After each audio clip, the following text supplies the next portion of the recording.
Ready? 5, 4, 3, 2, 1, start.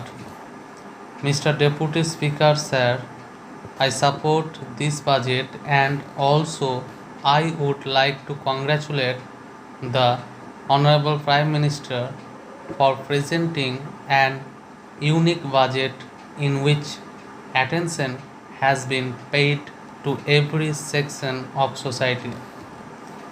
Facilities have been provided to all sections of our people, including the working class, middle class, professionals, Harijans, and Adivasis.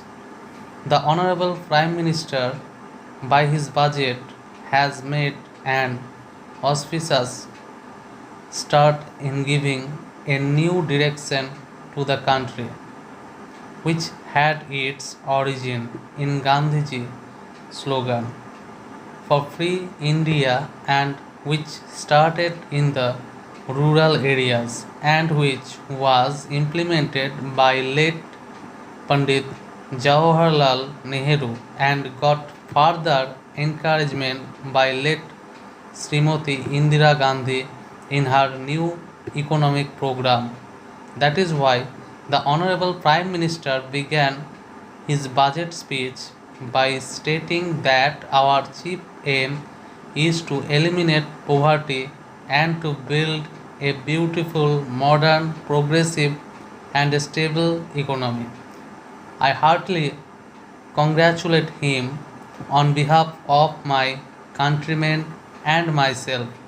He said that 90% of our economy is dependent on agriculture, and in the second line, he said that agriculture is the bedrock of our economy. In order to eradicate poverty, it is absolutely essential to develop the agricultural sector. He has assured the people of the country who belong to a country which is primarily agricultural that the development would begin from the rural areas and not from the urban areas. The honorable members have expressed their views on agriculture. The honorable Prime Minister has said that remunerative prices will be paid to the farmers and that he was committed to ensure supply of more waters, electricity, fertilizers and seeds and to provide more loans to the farmers. It is in itself an important achievement that the Honorable Prime Minister of the country has declared in the whole House that he is committed to the development of India and a beginning is being made in this direction. There can be no two opinions about it that under the leadership of the present Prime Minister, those areas of the country which had remained backward for the last 50 years would now be able to make rapid progress. Concessions have been granted not only to agriculture but to industries as well, particularly to the small scale units. For example, the leather industry in case of plastics, textiles, dhoti and sulabh saris, excise duty has been reduced to 60%. Next, apart from it, he emphasized that the defense build up in the whole today is one of the reasons for international tension. In this situation, we are also trying to strengthen our defense. In this regard, he said that in the current situation, highest priority has been given in the year 1987 to 88 to maintenance of tempo of the ongoing schemes and to ensure the security of our borders. Budget outlay for 1987 to 88 is rupees 2 crore, of which rupees 14 crore is in the shape of budgetary support. By this outlay, if 36% of the targets of the 7th 5-year plan could be achieved, it would be a record achievement. Our borders have become more secure and will be strengthened even more. It is also a matter of pride. Along with it, I would also like to make my submission in regard to education. Next, the Honorable Prime Minister had made announcements regarding education policy at the very outset. This year, rupees 800 crores have been earmarked for it.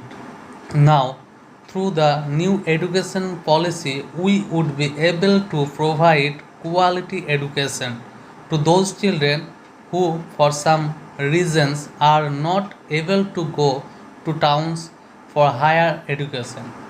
The more education spreads in this country, the more will it unite, make strong and integrate.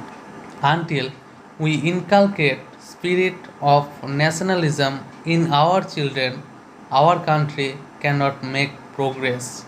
Hence, I would request you to adopt a system of education by which we build national character of our children. Hence, our education policy should be such which would build the character of the children, and these things should be emphasized.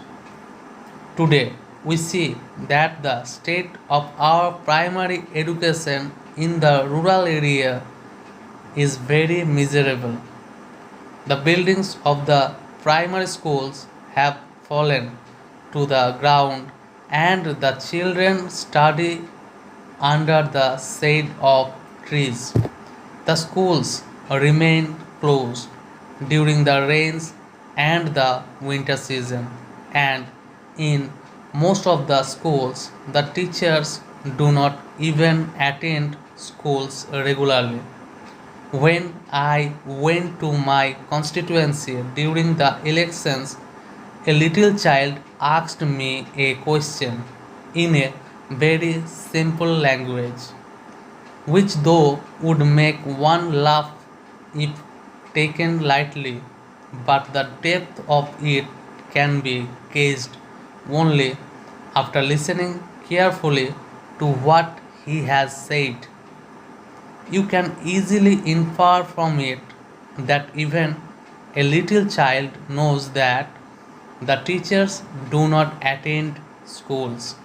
It is a very serious matter, and it should be given due consideration.